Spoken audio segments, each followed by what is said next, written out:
I'm live.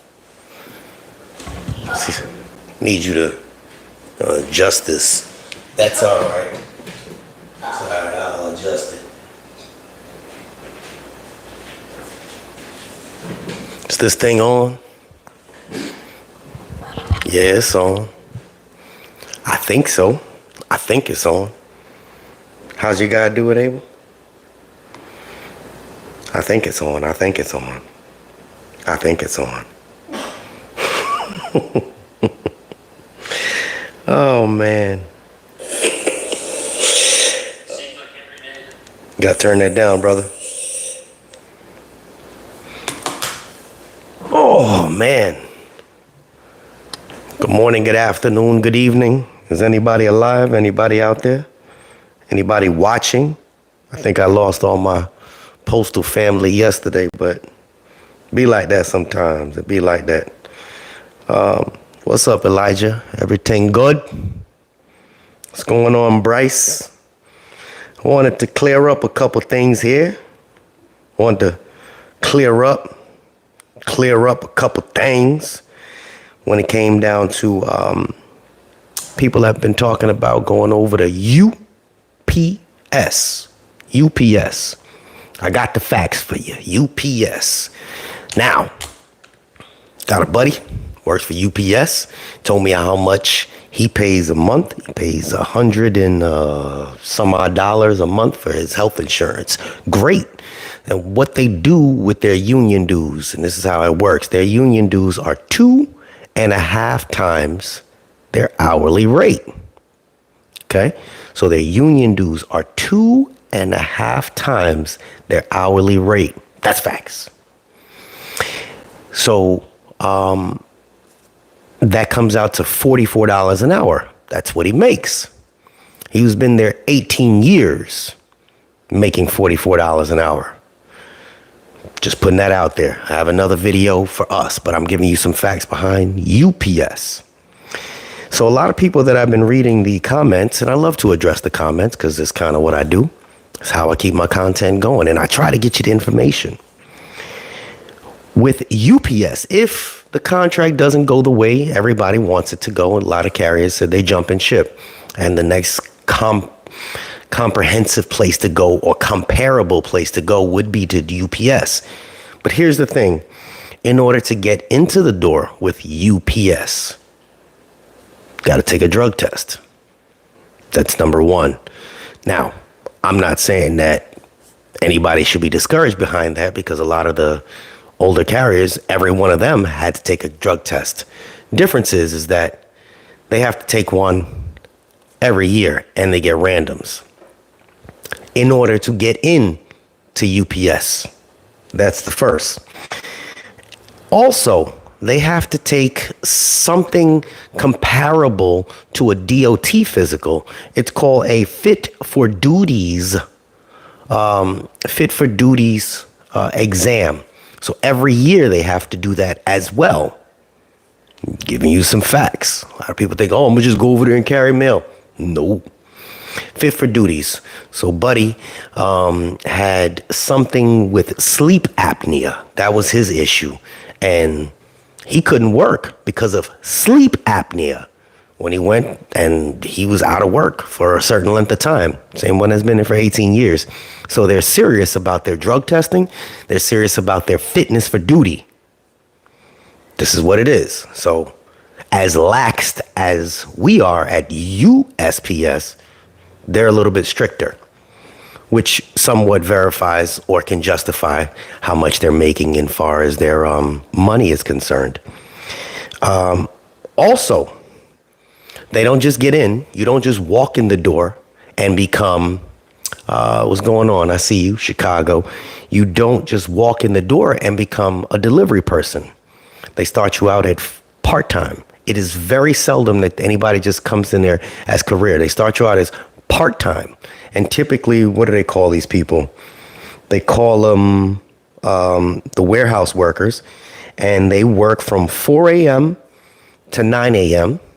or 4 p.m. to 9 p.m. on splits. That's how they work. So it's not like we're just going to walk in the door and become carriers. or delivery people. Some more truth for you. I know we sit there and we see those guys. Sometimes it takes less time than others, but we see them like, oh yeah, I could do that. They have a process, and those are the only people that are comparable to us so far. It usually takes an average of 1.5 to 3 years in order to be career with UPS. They do have, what is this thing called? Cover drivers. So you could be a loader between those times or part-time, and then you get your foot in the door as being a cover driver when you're covering another driver on their day off, and you'd make a little higher rate at that point. But you don't just come in as a driver. Cover drivers basically are waiting, just like how the CCAs wait for somebody retired to get a route. That's the same thing as the cover drivers, but they're not always driving. So that's how that works. So it's not like you're just going to leave USPS as a carrier and then go over there and jump in the door and it just be as easy. We haven't had drug tests here at the post office since COVID. I remember when they stopped. And they don't do any random tests here. That's not the same for UPS. So I know for a fact there's a ton of people that come in my door that we go through the hiring process, and there's nothing wrong with what you do on your side, but they don't allow that. Now, some people say, oh, well, there's ways around it. There is, but why get caught? You know what I mean? So yeah, it's just not an easy transition with that. And someone else mentioned if they don't fall in, he said, if we get drug tested, half the people be gone. He said if they don't fall in a line with, what the expected pay rate, what everybody wants, that there are going to be a lot of carriers that are quitting. Which brings me back to a video I did probably about 3 months ago. I said, I don't know why they're hiring so many CCAs right now. And remember, I talk about things that are pieces of puzzles. And I also spoke about a year ago about attrition. Attrition, where they push people out. They force people to quit. Some people are going to quit because of their age. They're out the door. Some people are not going to like the working environment, so they quit. When they consolidated all of the stations, they quit. This may be another technique. This is just my opinion behind this, but it's being confirmed by your comments. Your comments are saying, if they don't give us what we demand, we're going to walk out. That's what the comments are saying. So I don't know how true somebody, man, fuck this, I'm out of here. It's kind of hard to just walk away from something like this. So I just want people to be realistic and not overthink or say, hey, this is what we expect. I expect more than that. I want to know one of my people on there is like, man, you just truck driver. You good because you sit down. There are a ton of carriers that make more than I do. I know that. The first year my daughter started working, full year, she made $5,000 less than I do. So it's not that I make more money than you. I make a bigger hourly rate if you broke it down. Yes, but carriers be banking. They do. So it's not that I'm looking down at anyone. Do I think I deserve a raise? Hell yeah. I don't drive trucks anymore. But level 8 truck drivers, if city carriers come close to what they're starting out at, then the truck drivers are going to have to get pushed up again as well. There's so many factors to this, but we're going to stick to the UPS thing. If you're going to try and get over to UPS, just know it's not going to be an easy transition. They have a lot more stricter rules and guidelines in order to get in with them. Someone mentioned FedEx.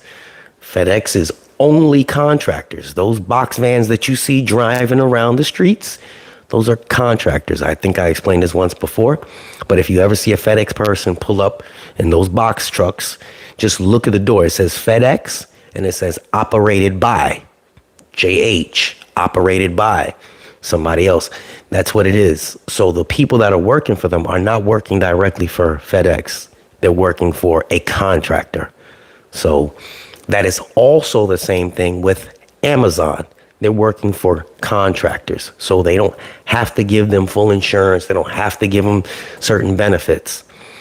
So yes, UPS does move up their pay scale faster, 4 years, when you're career.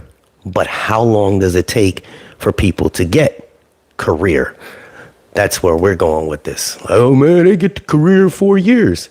Yeah, but how long does it take you while you're part-time? Those are things that a lot of people have to take in consideration if you're going to jump ship. And if you jump ship, I'm very sure that we have a lot of overloaded people that they have on their list waiting to come in. Like I said, this ain't management talking. This is me talking to you from what I see. It's strategic placement. I told y'all before, I believe that they're playing chess while we playing checkers. I said I did not know why they were having these huge classes of all city carriers. I'm like, there were city carriers and rural carriers that talking about they're only getting 1 to 2 days worth of work because there's too many of them. That's in my area, and I live in a big city. Maybe in other, rural areas, it's not like that. But then you got to start worrying about, are they going to be pulling some of those stations out of there? This is all speculation when it comes down to that. But the fact of the matter is UPS is not an easy task to get into. And that's kind of what my video was about. I'll go to your questions. You sitting in the front. All right. Hot day delivering. Short on clerks today. We had to wait to head out to the street. You know why you were short on clerks today, my friend? Because today was National Bang Bang Day. Everywhere in the country. There's not one person watching me that can't say that somebody didn't call in today. Not one person. There's 46 of you. Somebody called in today. Guaranteed. And that's why they're trying to replace us with robots. Because I work in human resource hallway. And I think there was only 2 people in the hallway today. I don't know if they called out or they scheduled out, but a lot of people, bang, bang, a lot of people ain't showing up today, the day after July 4th. They want that long weekend. Here's what it is. All right. Chicago, Chi-Town, what's going on there, Jeff? If we drug tested, almost half would be fired. True. Walk if you want to wouldn't be the smartest. Shit. When I say jump ship, I'm not even talking about mail or packages. I know that's right. You jump ship, Andre. Make sure you have a solid foundation that you jump into, because it's not easy on them streets. It is not easy. It is not easy. When you there's so many people that I'm retesting that used to work for the post office, left, tried their hand elsewhere, came back. There's nothing wrong with that. But they say the grass is greener on the other side. Sometimes, but not all the time. I have a question. I took the exam for the mail handler assignment. The location area I applied for was full. If I choose another location for the same position, is the exam required again? No, sir. You only have to take the exam one time, and the exam stays on your profile for 2 years. Overheard a few CCAs and RCAs saying they still hung over today. Yeah, that's kind of what they do. All right. This was a very quick one. I have a video coming out later to address the contract thing. I didn't want to jump into that, but I wanted to. You weren't the only one that said jump ship, just so you know. All right. This is JH. Anybody other questions before we get out of here? Hey, King, can you shut me down? Y'all see, he just pop up out of nowhere like Batman. He wasn't here the other day. That's why I know how to shut it off. Say, see you later. Get your hand out of there, man. We out.